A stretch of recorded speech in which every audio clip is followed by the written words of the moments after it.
Welcome back, ladies and gentlemen. It's your boy P. Welsh here with another UFC picks and predictions show. We are previewing UFC 299 O'Malley versus Vera, and we have a very exciting card to look up. Very juicer.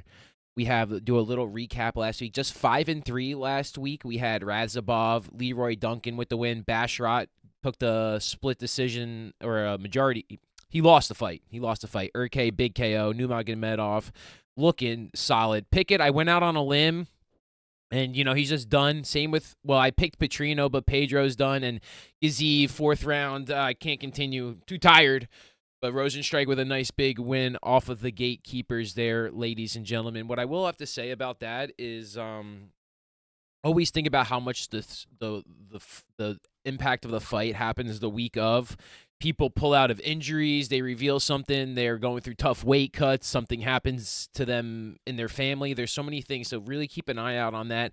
Think about the replacement fighters, always look for them coming in on a card, maybe this, that, and the other. That being said, 5-3 still not terrible, not the best either. We went out on a limb on a couple, at least Pickett for sure. I thought Basharat would win, and that's not a bad, he clearly lost. You're not mad when a big favorite loses and it picks in predictions. So it happens. It's the fight game. That's something I want to stress as we go through this. It's not so much as we talk about everybody. It's indicative of the fight game. It's nothing personal when I'm looking at these fighters, and I just want to go through them as unbiasedly as I can. So that one, we're starting off this epic card with Joanne Wood versus Mayrana Moros. I'm just going to stick to last names and try and do that better. 18-6. There was 11-5. Wood coming off a win. Moros coming off a loss. And when I was breaking this down, slight reach advantage. We can look at how they win. Not a lot of punching power. As I'm trying to handicap, Joanne Wood is a pretty sizable underdog. She does have the striking advantage if she can get there and control the distance, but if she gets taken down, this is all Moros's game. If she can hang on her feet and work the takedowns, this is going to be a longer fight. I expect this one to go decision. I like Moros by decision because I think Joanne Wood can kick it up for a round, but I think just over the course of a fight, just the sense of urgency being the first fight on the card might not be there. It's tough to get a finish. Women's flyweight, not the most power, so I can definitely see Moros getting a sub finish. It's one of her likely odds, but this one could very well go the distance. But official pick is Moros. I think she'll get the job done against Joanne Wood. Like you said, when you look at the matchup, she does just kind of take more losses. And Moros' last lot, I think, was against, I don't know if it was Fiorot, but it was somebody pretty solid. Not holding it against her. I think she'll get the job done and edge Joanne Wood either in a decision or maybe sneak in a sub there to get us a nice exciting start to a big pay-per-view card. You have to remember that the octagons are larger than the ones we were dealing with last week. That's something that I still can't get my mind around, that the Apex has a different sized octagon than the arenas. I mean, it makes sense, but I'm still just trying to, and that being said, there's a lot more decisions that happen in the bigger, just more space to run around, harder to pin people down to submit them. So the next fight, we're going to go CJ Vergara versus Asu Almadayev, and we have 12-4 versus 18-2. 2-inch reach advantage for Vergara, fighting at flyweight 135. So I think the big betting favorite is Almabayov, and I'm a buyer. I'm going to take him with it if he's coming down the 125. So regardless, it might be a tough weight cut. That would be the only thing I can see going by there. He's got a very well-rounded game. It's just tough to knock out flyweights, especially if they're a little bit bigger. This one could go a little bit quicker. It could go a little bit longer there as well. That being said, it's, a pretty sizable betting favorite. It's going to be hard to pick CJ. I can see this fight, again, going the distance, especially if Almabayev can really start controlling the game. The flyweight division is always very tough to call, but it's always very cream rises to the top, and I think that's what we'll kind of see here. When the power isn't so much of a factor at that small weight, right, like the skills, and that's why I think you see kind of tend to be favorites. I would kind of live Almabayev, and we'll see what happens there. That's definitely the official pick for the channel. Going on to the next one, the heavyweight bout. Robales das Pianjej versus Josh Pirazan. And all I got to say is this guy's got no measurables, this guy. But if you haven't heard of him, go look him up right now. Go look up his KOs. His last 3 fights, I think, lasted a combined 20 seconds. He's an Olympic medalist in Taekwondo. Against Josh, I'm on the UFC contracted fights. I'm going to go to sleep and hopefully not get too hurt. And I don't even think this one's very close. I think he's a pretty sizable betting favorite as well. But I would, he might end up getting a sub finish. You might want to sprinkle something like that in there. But I can't see this fight going very long. I can't imagine it going under. Maybe one thing to do might be to try and pick a minute to finish. Maybe minute 2, minute 3. See if you can get like a solid. That's when the fight was gonna end. Because I can't see this one. Like maybe if he somehow can last 60 seconds. I don't know. That would be something kind of spicy. That being said, this seems like a one-sided matchup. We got a UFC debutant, so maybe he holds it off like a little bit. I don't know. Maybe this guy kicks him with a leg. I don't know. This guy's got an 86-inch wingspan. It's going to be incredibly tough for Josh to get in there without taking any damage. That being significant damage. That being said, I don't know what kind of pin cushions he was fighting. But you're in the UFC now. You're really going to see, and can't wait to see him get this matchup and some more moving forward. This Ponchage, I don't know how to say his name, but we got him, and in an exciting fashion, most likely gonna get us started off strong. Next, we got middleweight Michael Pereira versus Mikel Olszajczuk. I don't know how bad I butchered that. We got 28-11 versus 19-6, and man, this is really where the fights start to get really close. In terms of just I think this is such a competitive card. There's so many stacked bouts that we're going to see on here. And I'm leaning towards Pereira. I think I'm going to pick Pereira just because Mikel Olszajczuk can definitely knock him out. That's his win condition. But I think if he can't and if Pereira can strike with him equally, he's going to have advantage in the grappling, probably an octagon control. I think he's set up to fight longer in the fight, and if Olszajczuk can't knock him out, not at that much of an advantage. I really like Pereira. I think he's well-rounded. I think, I said the win condition is him for kind of TKO. If he's going to stand and bang for 3 fights, and maybe he's that class of a boxer, I've never saw him fight. I'm kind of going out on a limb here. We've seen Pereira fight. We've seen what he can do against a lot of people in the UFC. And I kind of, if there's no measurable advantage, that's where I really kind of like to lean. Because, we've seen it. And I'm not saying that, like, once it gets in there, it's something to follow all week. The odds, too, I'm going to have to take a look at the odds as well right now for this fight because I'm very interested. I got Pereira at minus 148. Yeah, this is where the pick'ems really start to get going on there. And this is definitely one where you can see those live dogs, right? Like, if I was thinking in terms of that, and I don't want to project as much as, like, thinking underdog and favorite. I just want to think of terms of winners and losers because I feel like I got in trouble with the pick it because I see, big underdog. Maybe he'll snatch one for us, instead of like being pretty biased and Anders taking some fine L's in his life. But, Pickett just giving it, a lot, but just not enough. There's levels to this game, right? And, I always think about the belt belongs to no one. You have to reach the level of the belt. As great as your resume can ever be. And we'll talk later about somebody that's got a great resume, but, I think just because your resume is the past, it's what you can do on the fight night. That's the game. It's ruthless, unfortunately. And I think as as we get into here, I think we're going to see Pereira with a nice win. That's my pick, Pereira. It should be in a banger. Could be live dog. Could see him getting knocked out, slept, which be, if we see that red X on the picks and predictions, that means we're going to have a banger of a fight. Stay tuned. We got the rest moving up here. The last fight of the early prelims. Ion Cutelaba. I don't know. Versus Philippe Lin. See, that's the kind of name that I need. 17-5 versus 17-9. Very similar. A little bit reach advantage for Lin's. And what I can say is I'm a big fan of Lin's, but I'm very hesitant to pick him. He's pulled out of a couple fights. I'm not saying that he can't win. And can't knock out Cutelaba. I don't know, man. When I mess up the names, it just sums me up. I was going back and forth, back and forth, back and forth because I'm a big fan of Lynn's personally. Like I like to root for him, but I think Cutibata just might be in better form, right? It kind of reminds me of the Petrosian fight from a couple of weeks ago when he fought Viera. It's just one of those things. Is like as much as I want to love the fighter, sometimes the fighter's not in form, and there could be stuff. Let's see how the weight cut is. Let's see if he's coming off an injury. I'm a little worried about Linz and picking him.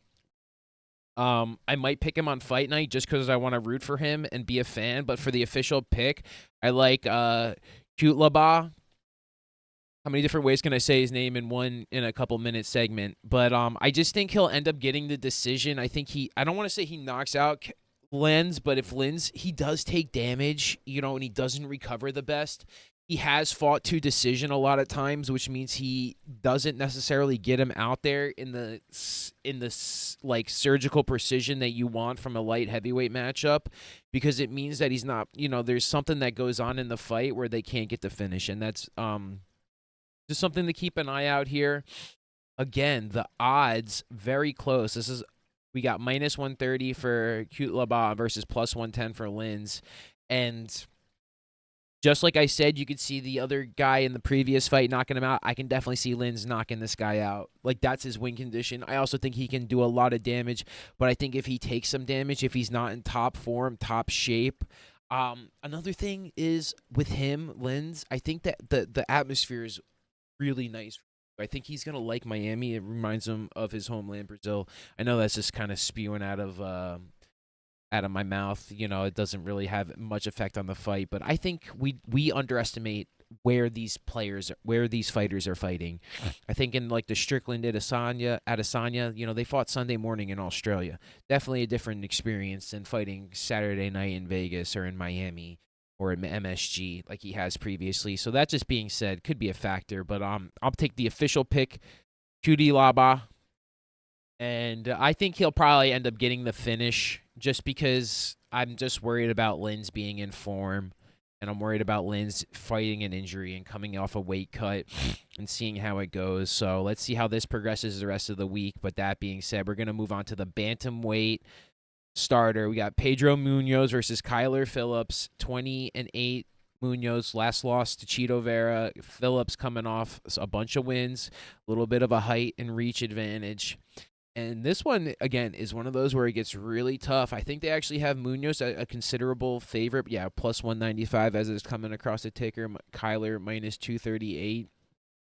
And I go back and forth on this. I always say, look at the metrics, look at the measurables, right?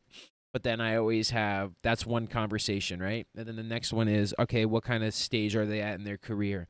Is this like the prospect coming against like the gatekeeper in a way, or like the proven contender? Is that what we're going to see here? And that's what I think I see here. I think we see Pedro Munoz, proven contender, going to come out and know how to control the octagon in in the big octagon, on the big arena. He's been there. Phillips, if he's a little nervous, if he can't find the timing, Munoz is going to be a pest in there, and you're not going to want to get in there. He's going to want to avenge Vera. He's like, I was beating O'Malley. I want to rematch against Vera. Like, Munoz, if he doesn't show up for this fight, don't even let him back in the UFC, man. This guy's got the whole kit and caboodle on the line for his reputation. He's got to show up and perform. Plus 195, I'm taking Munoz. Phillips, again, this is maybe what we saw last week with Gizeev and Rosenstrike, right? The prospect against the contender. I don't know where it is on the card, but that's just what I'm taking. I'm taking the proven contender Munoz to just there's just time, man. The level and the time, it just adds up, and I just think it's not going to be pretty. And if it's ugly, I think Phillips wins in spectacular fashion, and I'm hoping that's what we see because I want to see a KO. But when I got that little record below me, when I'm picking to see what I pick, I actually can see Munoz winning this, like realistically too. And if I can't really, like, if the game plan is not Phillips to win by KO, then it's got to be Munoz all day. And I think there's more chances that it's Munoz all day, even just a split decision versus Phillips KO. Bigger octagon every time. Like I said, think about that. Think about that. So I'm going to take Munoz. Give me that live dog, minus 195. Maybe not be a popular pick. Definitely lose the underdog picks, but I'm not afraid that I like it. I like it. I'm more afraid of taking a favorite that's a minus 200 and him getting slumped than I am taking an underdog, because it just sometimes I think the fight game is very hard to handicap. It's about the thing is they want to sell tickets at a specific price, and when they can't get too much of, and that's why the lines get to the way they are. Like when you see the Burns and Madalena, it's because I think we'll kind of see a similar situation to this, in my opinion, and I am praying because I'm a big Gilbert fan. But before we get there, let's go to Mateus Gamrot versus Rafael dos Anjos. And what an absolute cracker on the prelims. We have Mateus Gamrot, 23-2, proven contender versus absolute legend, Hall of Famer, Red Panty Knight Rafael. You know you want a McGregor fight. Rafael dos Anjos coming off a loss at Vicente Luque. That was at welterweight. He was at 171. We see my guy RDA back at the 155 class against just an absolute killer in Gamrot, dude. And, I mean, I'm picking Gamrot here. He's a huge favorite, minus 455. Dude, what you can say about Gamrot? One of his only losses is to Sarukian by decision. I mean, not even Sarukian. He beat Sarukian by decision. He lost to Beneil Dariush. He weighed in for the Volkanovski-Makhachev second fight on short notice. He should have just fought that day. Man, the butterfly effect, if he fought Makhachev over Volkanovski, just what would have happened. He weighed in. He was the scheduled replacement. I wish he would have just got the scratch, because I think now he's got to just punish RDA for not getting that. That just sits in there, bro. You have to think about that. He lives with that every day. I honestly expect a Gamrot finish here. No scratch to RDA. I just think this is that thing. It's the contender versus prospect, but sometimes it's on this angle, right? The contender's going down and the prospect is coming up, right? Like the scales can flip, right? You have the prospect who's going up and who's meeting contender, but he's not necessarily on his way down yet. But if the prospect has ascended past the contender, the legend contender, that's what we're seeing here. There's two different flips. I'll go into a nice chart. We'll get into the different styles of what I think we're seeing in the fight. And like I said, RDA was at welterweight. Him cutting down maybe a tougher weight cut. But I think once he gets there, he's going to put up a start competition. We're going to see a back and forth. This is going to be a great fight, I believe. And I think we'll see a Gamrot finish. Bro, Gamrot is such a gangster. His last fight against Fiziev, he literally blocked a kick and the other guy got hurt. So I think we'll not see something like that, but Gamrot, dude. Gamrot. One more time. Let's go. Women's flyweight here. We got Macy Barber versus Caitlin Serminara.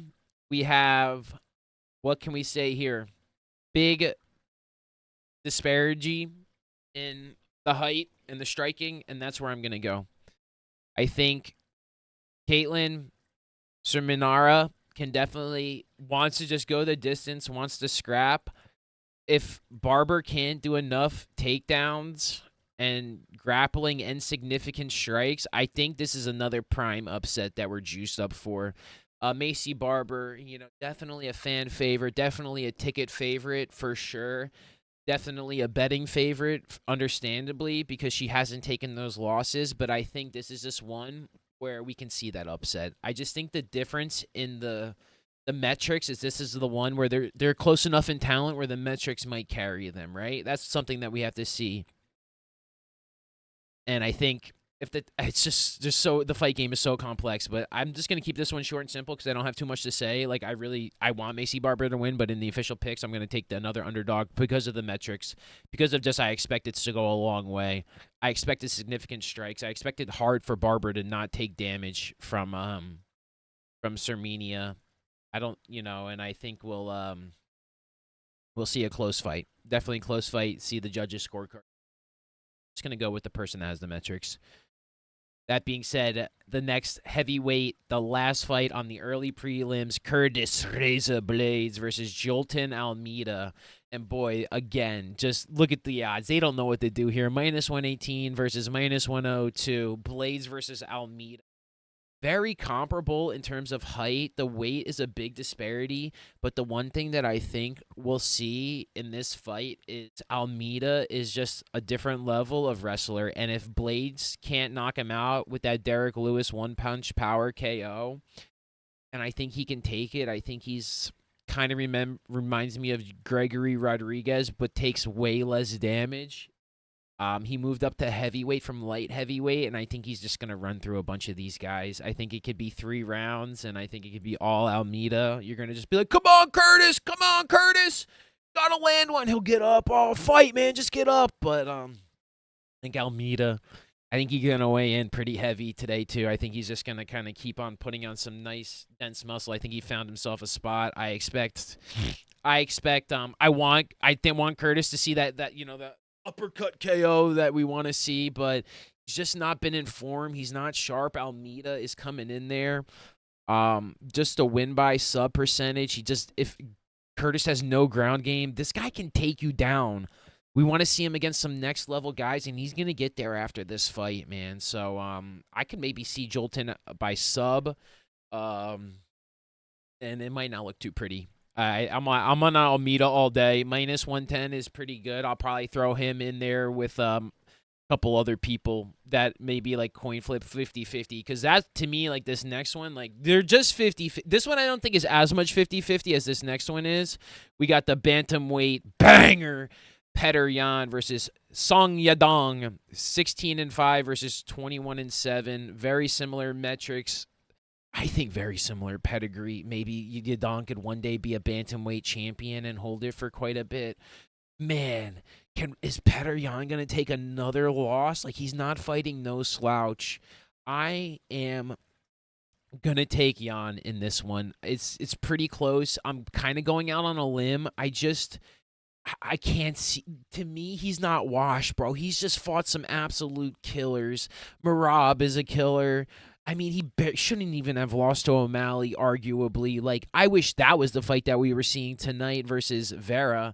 Other than that, Song Yadong is an absolute monster, man. He has some serious power, and he could definitely finish Yan. He definitely can finish Yan, especially if he makes some mistake. He feels that pressure, that octagon pressure. Oh, man, what a close bout this is going to be. I think this one goes the distance. I think we go to the judges' card. I think it's split decision. I almost don't even want to touch this fight. If I was to be betting anything, I do think it might go a little longer, maybe over a round. I would maybe go over 2.5 rounds. Maybe not go the distance, and we might see a late finish if somebody is super desperate. I don't know if the power. I know the power is there, but man, I just know these guys are tough. These guys are tough. I can see it going to the judges' scorecard, and I don't want to sweat a decision. But for the official pick, I'm gonna go Petr Yan. Probably getting a split decision. Hopefully, some wrestling and striking aboard today, and get him back in the win column so we can see the stacked band division continue. After that, we're moving on to the welterweight division. We got Gilbert Torino Burns versus Jack Della Maddalena coming off a win, I believe, against Kevin Holland. Also on the card, we'll preview very shortly. Gilbert Burns coming off a injury loss to Bilal Muhammad. 5-round co-main event with a bum shoulder. Gilbert, heart of the champion, coming back here, and I can't believe it's a plus 140 for Gilbert.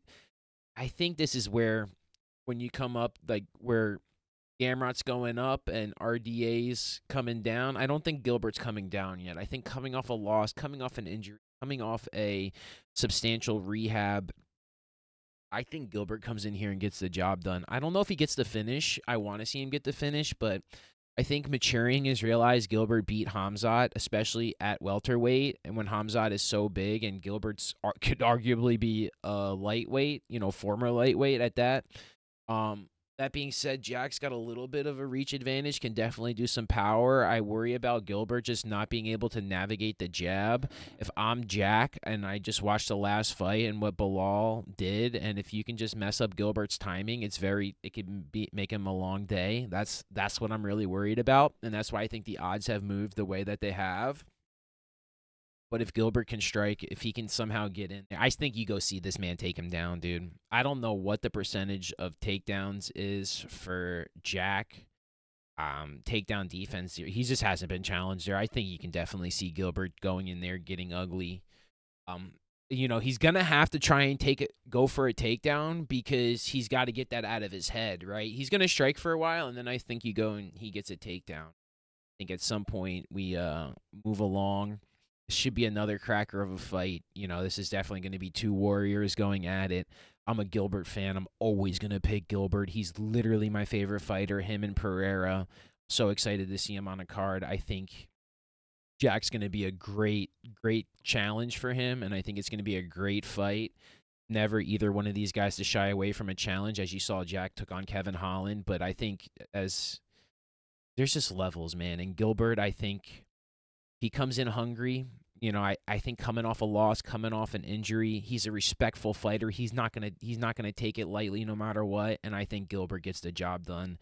Carino Burns in Miami again. Gilbert's fought in Miami before. We're gonna wrap it up there. That's my guy. I'm gonna ride with Gilbert all day. Next, we have the welterweight bout of Kevin Holland v. Michael Venom Page, MVP. And I tell you what, ladies and gentlemen, this is Page all day. Don't even think twice about it. He's going to probably finish Holland, hopefully too bad. There's nothing against Kevin Holland. I love Kevin Holland. But loses, right? 10 of them in this record. Michael Page has 2 of them. I can't believe it's taken him this long to get in the UFC. It's a welcome sight. The welterweight division, he's going to be an absolute problem. Go fight Leon, dude. You know what I mean? Another UK guy, but this should be an absolute cracker. We're going to see some fireworks. Hopefully, Kevin's going to try and stand in there and bang. Hopefully he goes for a takedown and tries to win the fight, but I could be very worried. I'm picking Page all day. That's not even that. I love Kevin Holland. Big fan of him as a fighter. Big fan of him. The attitude. But I think he's going to be looking like Bobby Green with his face on the mat getting pounded by Michael Venom Page if he doesn't get one tapped KO'd. So MVP for the big dub. I think he's going off at pretty nice odds. You can get him. I think there's a lot of availability. I don't think the odds makers know what to do with this big juicer of a card. That being said, we have the lightweight co-main event, 5 rounds. Dustin the Diamond Poirier versus Benoit Saint-Denis. Man, what a cracker, dude. I got 29-8, won no contest versus 13-1. Benoit, former freaking military sniper. I don't know, man. It's again, this one to me is pretty easy. Benoit Saint-Denis. I think he gets it done with a KO. I think he does some damage, gets on top, and it might look good for a little bit for Dustin, but I think we can see something like what happened to Volkanovski in there. I just think like once you take a big KO, and this is why I say there's levels to the game, because as great as Dustin is, as great as Dustin's resume is, he's not a continued title holder. That's what we might be looking at in Saint Denis. Might be able to challenge somebody for at least interim lightweight belt, but I think they have him in line with a finish here. They got him lined up to go fight the winner of Sarukian and Oliveira, in my opinion. That's what's set up next. They're like, hey, you beat Poirier, you beat that winner, you'll fight for the title. Fights by the end of the year, right? That's my, somewhat tinfoil hat conspiracy theory, but I just can't pick Dustin coming off a big KO loss, taking some damage. More from Herb Dean than Gaethje, but Saint Denis, to me, is just an absolute savage. I think he's bred for mixed martial arts, and I think he's the one that's going to win this fight. I think he wins it early. I don't think this one lasts too long. Second, maybe the third round at the most, but I just think at some point there's going to be some damage taken. I like that second round finish. I've been noticing that the first times they get to that bell, and then that person who gets the finish makes that slight adjustment, and bam, in that second round, it could be in the first minute. Sometimes it takes the third, but more so lately, I've been noticing that second round finish, like the I don't necessarily want to say quote unquote favorite, but the finisher just makes that adjustment at the end of the round, gets the timing. They listen, just get a puff, get a blow in there, get a break, and they go. So I think Benoit Saint Denis, like, okay, watch for the jab. And he's gonna duck the jab and hit him with something crazy. So all day Benoit. And then the main event of the evening, the Sugar Show, Sean O'Malley versus Marlon Chito Vera. Man, rematch. Only one on O'Malley's resume that he says. And I'm going to have to say, I think it stays that. Rogan says it like this: when champions get the belt, they ascend to a different level. And while I think O'Malley has been playing a lot of video games on Twitch, I also think he has a new breed of confidence coming off of Chito Vera. And my thing with it, if Chito can't finish O'Malley, which is questionable, Chito hasn't been finishing many people recently, I think O'Malley just dices him up over 5 rounds. I don't think you mind. I know he'll want to get a finish, and he may later, but I think it could pretty steady handily O'Malley. That's the official pick for the channel, of course, too, is O'Malley. I'm gonna take, and still I love Chito. He's one of my favorite fighters. He's in the top half. I'm a big fan of him personally, and I really want him to win. But if I'm handicapping, if I'm picking, if I'm telling you what is going to happen, I don't want to be sitting there rooting for Chito to have to KO O'Malley in the 4th round. Please, Chito, come on. You can get in there. And O'Malley's just cruising. He's got a freaking black eye because Chito hit him pretty good, but O'Malley's just dicing him up. His guy's like, dude, just keep it up, man. Just keep it up. So unless we see some cracking KO finish, and I feel like we got that, previously, right? We've seen that over the history, but it's very rare. Pereira, Edwards, Yuri over Glover. You know what I mean? These KOs late, and I don't think it happens here. I think O'Malley, this is the Sugar Show all day, man. I think he avenges that loss. I just think he ascends to a skill and a level that is just above Vera. And that's not saying that they wouldn't beat in a street fight, Vera wouldn't win. I'm not saying that, but I think in the fight game of the UFC, O'Malley knows how to win. That's where O'Malley has trained himself to be a champion. He knows it's not just about KOing and beating people up. It's about winning to the judges. I think he knows how to do that, and I think that's what we'll see happening. And I'm not going to say it's even close. It could be 49-46. I expect it to almost be 50-45, something like that. Potentially, I think we can see a very, very unanimous decision for O'Malley, and everybody wanting Vera is going to be very disappointed, and O'Malley fans will be like, that's our boy. He didn't have to knock him out. He just wanted to beat him up for the whole time. And of course, a knockout finish is great, but what's better than just actually toying with your that's what I think we see here. I think we see O'Malley just toy with Vera the whole time and just try and beat him up for 25 minutes as retribution, just to prove all doubters and, try and finish him at the end. Wow, this is going to be an absolute stacker of a card. Let's do our last-minute recap starting from the bottom here. We're going to go Moros. We're going to have Almabayev. I'm going to have Dispanches Robales. Michael Pereira, official pick. Cutibala over Lins, even though I love Lins, big fan. Munoz, big underdog coming over Phillips. I got Gamrot over RDA, title ascender. I took an upset in Serminara. I got Jolton Almeida, Petterjan, Gilbert Burns, Michael Page, Benoit Saint Denis, and in the title fight, the Sugar Show, Sean O'Malley. Like, comment, subscribe if you enjoyed the video. I'm live at twitch.tv/pwelsh most days of the week there. I look forward to seeing you. Tell me who your favorite fighter is. Tell me who you think's going to win the belt, man. Thanks for tuning in. Thanks for watching. Peace and love, everybody.